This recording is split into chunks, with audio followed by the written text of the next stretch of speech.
Hey everyone, this is Callie. Thanks so much for joining me today. I've got a few cards to share and they're all made using the Simon Says Stamp Ribbon Quilt die set.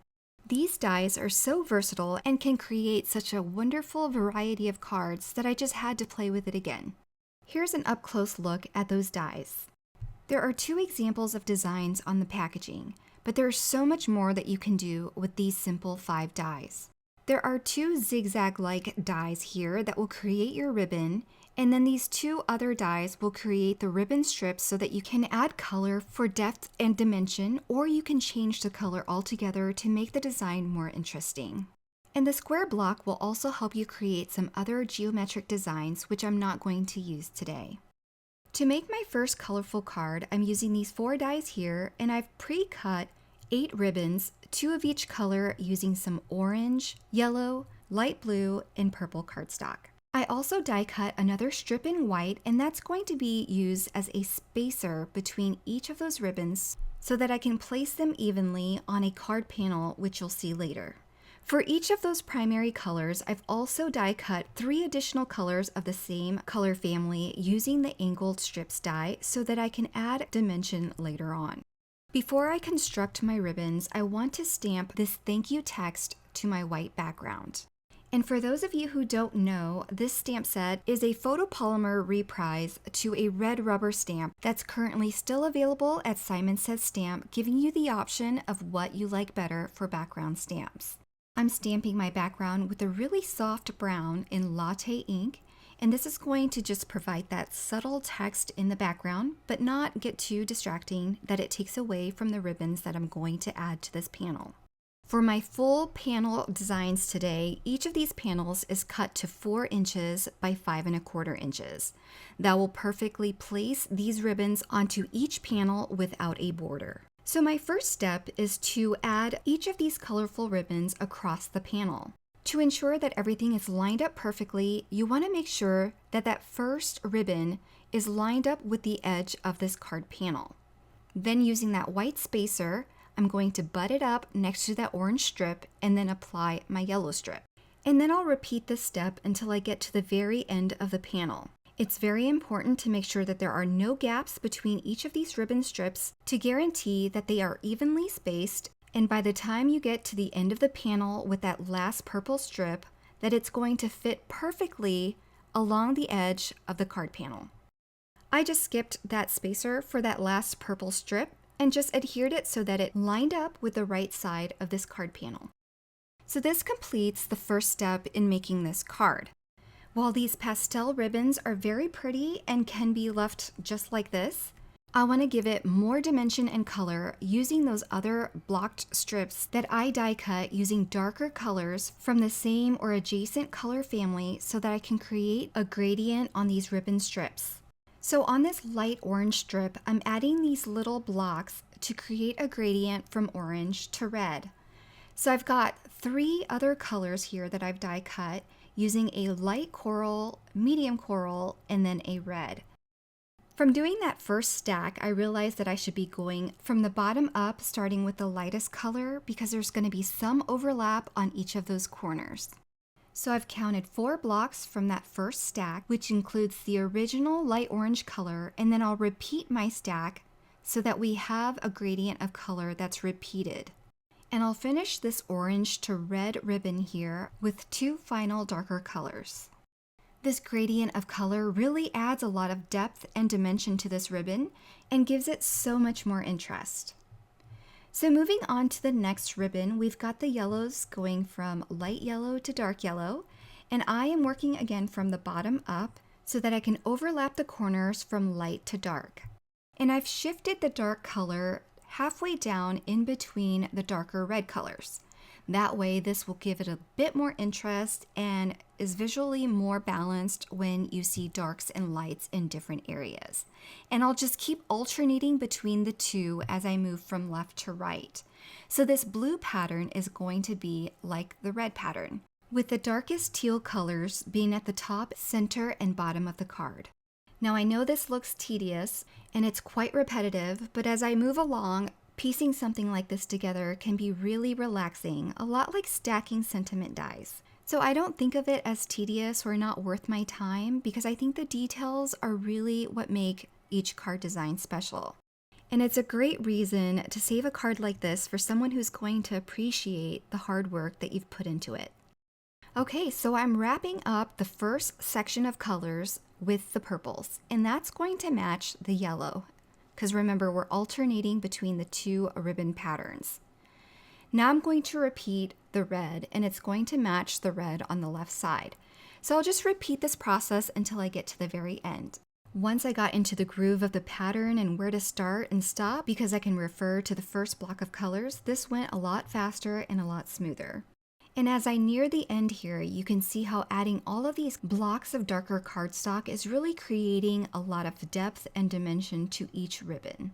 You can make it easier by adding only 2 colors to each ribbon, or just doing 1 color for the entire card.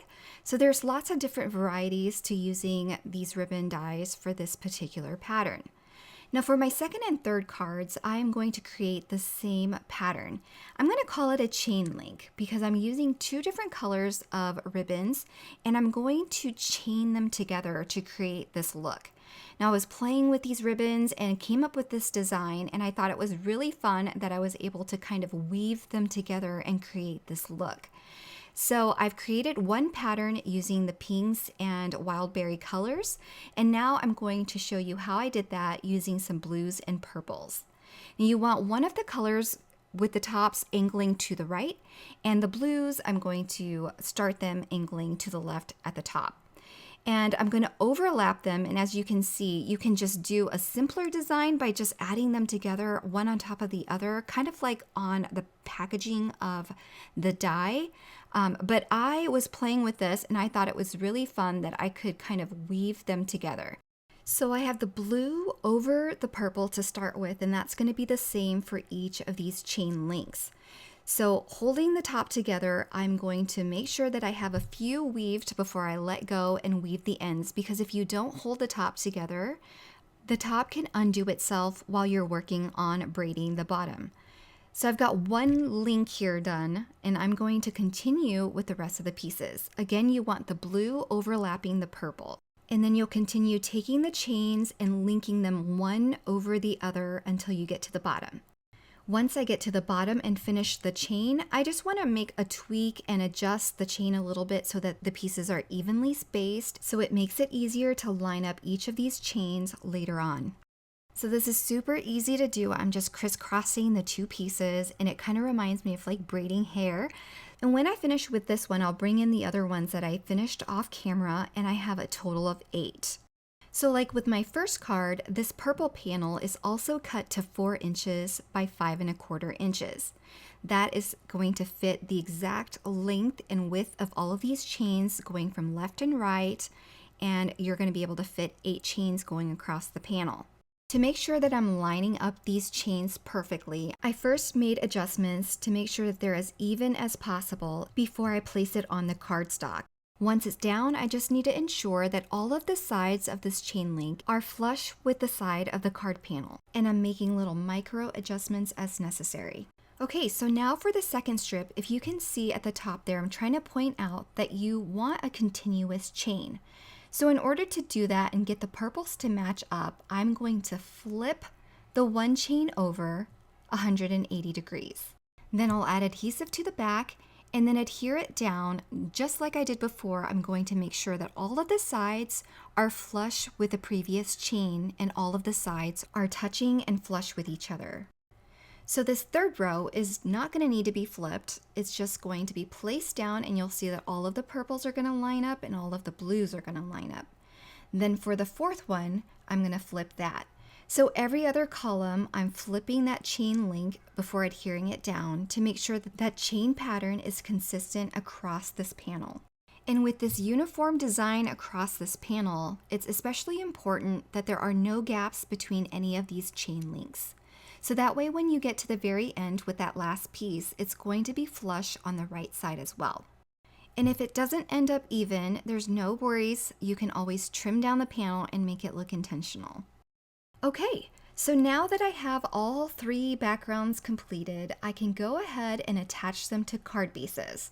This just skips a step for me at the end to do it now, and it just makes everything a little bit sturdier while I work on the sentiment. For these cards, I'm using the Thank You Basic set and the Birthday Basic set from Kathy Zilski. I'm going to start with some birthday sentiments here and emboss them in white over black cardstock. Before stamping with clear embossing ink, I'm going to prep my black cardstock with an anti-static powder tool. I want to be sure to get a crisp impression of these sentiments, but also to keep any stray white powders from clinging to the cardstock if I can. After heat setting my embossed sentiments, I can go ahead and use the coordinating dies to die cut these sentiments.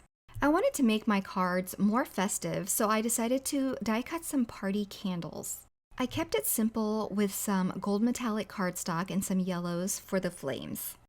These were simple and easy to piece together, but true story, while I was doing this, tornado sirens started going off and I turned everything off and we made a mad dash for the basement until the sirens turned off and we were in the clear. I just wanted to put that on record because you can't tell by watching this video that any of that even happened, so I just thought I'd share.